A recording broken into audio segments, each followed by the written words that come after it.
warahmatullahi wabarakatuh. Untuk video tutorial kali ini, kita akan belajar bagaimana untuk membuat coding Pintu Gerbang Automatik dengan menggunakan mblock tree. Yang pertama, kita akan connect dan pilih serial port yang available. Pastikan di sini telah tertulis serial port connected. Kemudian kita akan pergi ke block robot dan pilih Arduino program. Kemudian kita ke block control, pilih forever dan juga if dan else.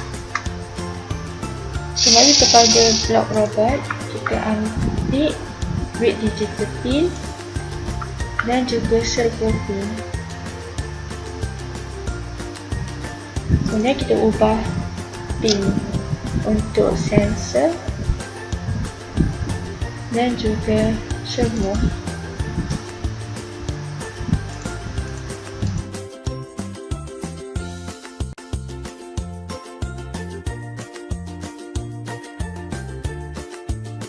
Setelah siap menyusun blok, kita akan ke edit dan buka Arduino mode.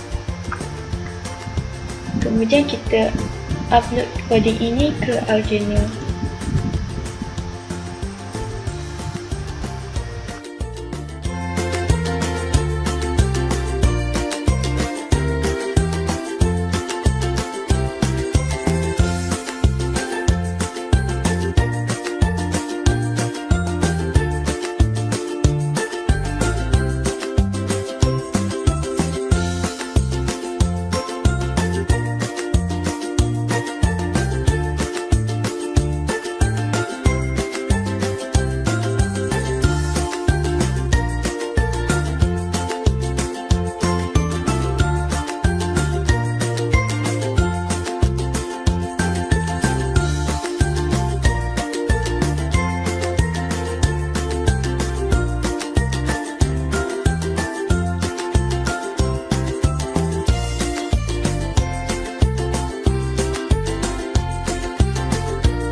Upload finish, selamat menjumpa.